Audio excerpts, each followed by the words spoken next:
చూస్తున్నారు కదా, అచ్చం తిరుమల వెంకటేశ్వర స్వామి సన్నిధి ప్రధాన ద్వారం.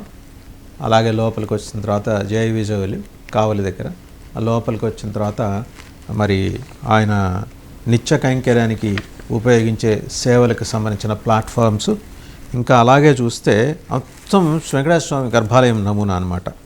అక్కడి లోపలికి వెళ్ళి భక్తి పారవశ్యంతో మునిగిపోవాలి అనేది నిర్వాహకుల ఉద్దేశం. ఇంతకీ అదేంటంటే ఒక హోటల్ అది. ఆ హోటల్లో నాన్ వెజ్ వడ్డిస్తారు. నాన్ వెజ్ వడ్డించడానికి స్వామివారి అంతరాలయం అంటే గర్భాలయం, గర్భగుడిలోకి తీసుకెళ్తారనమాట. తీసుకెళ్ళి అక్కడ వంట కార్యక్రమాలు, అదే వడ్డన కార్యక్రమాలు చేస్తారు. ఎలా కనిపిస్తున్నది హిందూ ధర్మం అంటే వీళ్ళకి? అంటే వెంకటేశ్వర స్వామి మీద మీరు భక్తితో చేస్తున్నారా, లేకపోతే వెంకటేశ్వర స్వామిని ఒక మార్కెటింగ్ కమోడిటీగా చూస్తున్నారా, ఆయన్ని కమర్షియల్ యాంగిల్లో చూస్తున్నారా, వేలాకోళంగా చూస్తున్నారా, అపహాస్యం చేయాలనుకుంటున్నారా హిందూ ధర్మాన్ని అని చెప్పేసి హిందూ ధర్మాన్ని అనుసరించే వాళ్ళందరూ కూడా ప్రశ్నిస్తున్నారు. దీని మీద టీటీడీ చైర్మన్కి కిరణ్ రాయల్ ఫిర్యాదు కూడా చేశారు. ఇంతకీ విశాఖ హైవే దగ్గర ఉంది ఈ రాయుడు మిలిటరీ హోటల్, దీని పేరు. జయ విజయలతో పాటు బంగారు వాకిలు ఉంటుంది, రాములు వారి మేడ, కులశేఖర పడి, ఇవన్నీ ఒక నమూనా ఆలయం కట్టేశారు. కట్టి ఏకంగా మిమ్మల్ని తీసుకెళ్తారు, జయ విజయలను దాటించి లోపల దాకా తీసుకెళ్ళి అక్కడ నాన్ వెజ్ వడ్డిస్తారనమాట. ఇది వాళ్ళు అక్కడ చేస్తున్నది. దీని మీద జనసేన నేత కిరణ్ రాయల్ ఆల్రెడీ మరి చైర్మన్కి, ఈవోకి కంప్లైంట్ చేశారు. ఆ విజువల్ కూడా మనం చూడొచ్చు. ఎటొచ్చి చెప్పేది ఏంటంటే, విజిలెన్స్ స్పెషల్ వింగ్ ఏర్పాటు చేసి ఇలా దుర్వినియోగం చేస్తున్న తిరుమల శ్రీవారి ఆలయాన్ని దుర్వినియోగం చేస్తున్న వాళ్ళ పని పట్టాలి అని చెప్పేసి కిరణ్ రాయల్ ఒక్కడే కాదు, హిందూ ధార్మిక సంస్థలన్నీ కూడా డిమాండ్ చేస్తున్నాయి. ఇదే ఇంకొక మతం విషయంలోనో ధర్మం విషయంలోనో ఈ హోటళ్ళు పెట్టేవాళ్ళు సాహసం చేస్తారా? అసలు వాళ్ళకి అంత దమ్ముందా? అంటే వెంకటేశ్వర స్వామి అంటే తిరుమల ఏడుకొండల వాడంటే అంత ఇదిగా ఉందా వాళ్ళకి? ఏం పర్లేదు, మనం ఏం పెట్టుకున్నా ఏం కాదులే అనే ధోరణిలో ఉందా? వెంకటేశ్వర స్వామితో పెట్టుకున్న వాళ్ళు ఏమయ్యారో ఇంతకుముందు చూసాం, ఇప్పుడు చూస్తున్నాం. మళ్ళీ ప్రత్యేకంగా చూడాలా?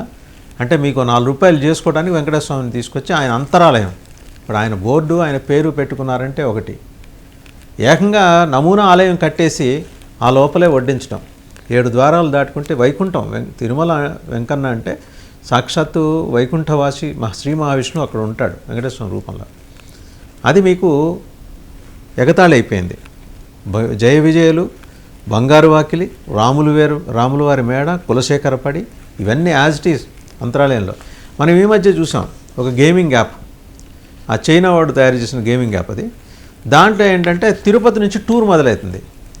ఆ లోపలికి తిరుపతి కొండ ఎక్కటం, 24 వంపులు తిరగటం, యూటర్న్ బెండ్స్ అవన్నీ తీసుకోవటం, తిరుమల చేరుకోవటం, అక్కడ పుష్కరిణిలో స్నానం చేయటం, ఆ లోపలికి వైకుంఠం క్యూ కాంప్లెక్స్ నుంచి లోపలికి వెళ్ళటం, మహాద్వారం, ఆ తర్వాత ఏమో రంగనాయక మండపం, మళ్ళీ ధ్వజస్తంభం, లోపలికి వెళ్ళిన తర్వాత జయ విజయులు, ఇప్పుడు మళ్ళీ ఇలాగే బంగారు వాకిలి, రాములు వారి మేడ, కులశేఖరపడి.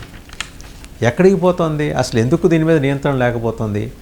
బిఆర్ నాయుడు గారేమో చాలా కమిటెడ్గా తిరుమల తిరుపతి దేవస్థానంలో శాంక్టిటీని పరిరక్షించడం కోసం అహరహరం శ్రమిస్తున్నారు. ఓ పక్క ఆయనకి ఇద్దరు ఈవో కానీ జేఈఓ కానీ విపరీతంగా సహకరిస్తున్నారు. అయినా కూడా ఇలాంటి అరాచకాలు పెచ్చు మీరిపోయినాయి. ఇప్పుడు దీని మీద కాల్ తీసుకోవాలి. ఇప్పుడు తిరుమల వెంకన్న ఆలయం నమూనా తీసుకొచ్చి హోటల్లో పెట్టుకోవడానికి వాళ్ళకి ఎవరు హక్కు ఇచ్చారు? ఏంటి అంటే ఈ పెచ్చబని అంటే ఒక ధర్మంతో, ఒక మత విశ్వాసంతో ఎలా ఆడుకుంటారు? పైగా రాయుడు గారు మిలిటరీ హోటల్ అట. మిలిటరీ హోటల్ అయితే మీరు పెట్టుకోవాల్సినవి, మీరు చేసుకోవాల్సిన హంగులు వేరేగా ఉంటాయి. ఎట్లా తీసుకొచ్చి వెంకటేశ్వర స్వామిని తీసుకొచ్చి అక్కడ పెడతారు? ఇప్పుడు కిరణ్ రాయల్ కంప్లైంట్ ఇచ్చారు. వైజాగ్ హైవే పక్కన రాయుడు మిలిటరీ హోటల్ అనే పేరుతోటి పెట్టారట.